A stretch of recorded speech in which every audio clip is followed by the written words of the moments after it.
ఓం శ్రీ గురుభ్యో నమ. ఓం శ్రీ విఘ్నేశ్వరాయ నమ. ఓం నమో నారాయణాయ. ఓం నమ శివాయ. వైశాఖ మాసము, వైశాఖ పురాణము 8వ అధ్యాయము. ఈరోజు పిశాచ మోక్షం గురించి ఎలాగో తెలుసుకుందామండి. పూర్వము రేవానదీ తీరమున మా తండ్రి గారు మృతి చెంది పిశాచ రూపమును పొందెను. ఆకలి దప్పక వలన బాధపడుచు తన మాంసంనే తినుచు శుష్కించిన శరీరముతో నీడలేని బూరుగ చెట్టు వద్ద నివసించుచూ ఉండెను. పూర్వము చేసిన పాపముల వలన ఆకలి దప్పికల చేత బాధపడుచున్న వాని కంఠమున సన్నని రంధ్రము ఏర్పడినది. అది గాయమై మిక్కిలి బాధించుచూ ఉండెను. దగ్గరలోని చెరువులోని చల్లని నీరు కూడా త్రాగగానే కాలకోట విషము వలె బాధించుచూ ఉండెను. నేను గంగాయాత్ర చేయవలెను అను కోరికతో ప్రయాణం చేయుచు దైవికముగా ఆ ప్రదేశంకు వచ్చాను. నీడలేని బూరుగు చెట్టుపై నుండి ఆకలి దప్పికల బాధను భరింపలేక తన మాంసమునే తినుచు దుఃఖభారమున కంఠబాధ అనుభవింపలేక అరుచుచున్న ఆ పిశాచమును చూచి అబ్బురపడితిని. ఇదేమి అద్భుతమా అని అనుకుంటుని. పిశాచ రూపమును ఉన్న అతడు నన్ను చూచి చంపవచ్చెను. కానీ నా ధార్మిక ప్రవర్తన బలము వలన నన్నేమియూ కూడా చేయజాలకపోయెను. నేను వానిని చూచి జాలిపడి, ఓయి భయపడకము, నీకు నా వలన ఏ భయము రాదు. నీవెవరువు? నీకిట్టి బాధ కలుగుటకు కారణమేమిటి? వెంటనే చెప్పుము. నిన్నీ కష్టము నుండి విడిపింతునని పలికితిని. నేనతని పుత్రుడనని అతడు గుర్తింపలేదు. నేనును నా తండ్రి అని గుర్తింపను లేకపోతిని. అప్పుడు ఆ పిశాచ రూపమును ఉన్న అతడు ఇట్లు పలికను. నేను భూవరమున పట్టమున నివసించు మైత్రుడను వాడను. సంకృతి గోత్రము వాడను. అన్ని విద్యలను నేర్చిన వాడను. అన్ని తీర్థముల యందు స్నానము చేసిన వాడను. సర్వదేవతలను సేవించిన వాడను. కానీ నేను వైశాఖ మాసమును కూడా అన్నదానము ఎవరికి కూడా చేయలేదు. లోభము కలిగి ఉంటిని. అకాలమున వచ్చిన వారికి భిక్షమునైనా ఇయ్యలేదు. కావున నాకు ఈ పిశాచ రూపము వచ్చినది. ఇదియే నా ఈ దురవస్థకు కారణము. శృతదేవుడను పుత్రుడు నాకు కలడు. అతడు ప్రసిద్ధి గలవాడు.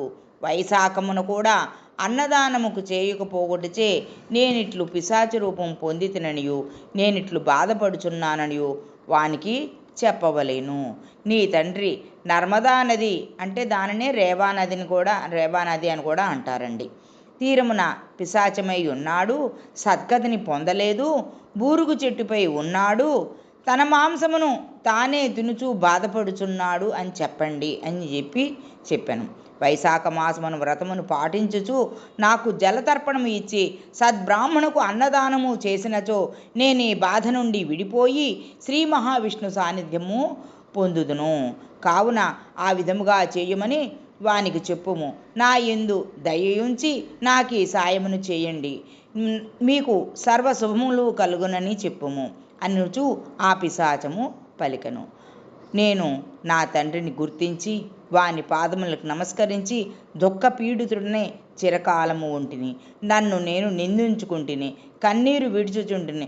తండ్రి, నేనే నీ కుమారుడును, శృతదేవుడును, దైవికముగా ఇటు వచ్చిన వాడను. తండ్రి, ఎన్ని కర్మలను చేసినను పితృదేవతలకు సద్గతిని కలిగింపనచో ఆ కర్మలు వ్యర్థములు, నిరర్ధకములు. నీకు బాధ నుండి విముక్తి కలుగుటకు నేనేమి చేయవలేనో చెప్పుమని ప్రార్థించెను. అప్పుడు ఆ తండ్రియు నన్ను గుర్తించి మరింత దుఃఖించెను. కొంతసేపటికి ఊరడెళ్ళి మనసు కుదుటపరుచుకొని ఇట్లనను. నాయనా, నీవు తలిచిన యాత్రలను పూర్తి చేసుకొని ఇంటికి పొమ్ము. సూర్యుడు మేషరాశి యందు ఉండగా వైశాఖ పూజను చేసి అన్నమును శ్రీ మహావిష్ణువునకు నివేదించి ఉత్తమ బ్రాహ్మణునకు దానము ఇమ్ము. అందువలన నాకే కాదు మన వంశం వారందరికీ కూడా ముక్తి కలుగును. కావున అట్లు చేయమని తెలిపెను.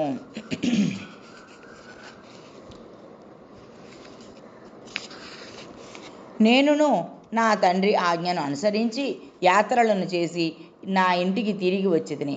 మాధవునకు ప్రీతికరమైన వైశాఖ మాసమున వైశాఖ వ్రతమును చేయుచు నా తండ్రి చెప్పినట్లుగా శ్రీ మహావిష్ణువును పూజించి నివేదించిన అన్నమును సద్బ్రాహ్మణునకు దానమిచ్చితిని.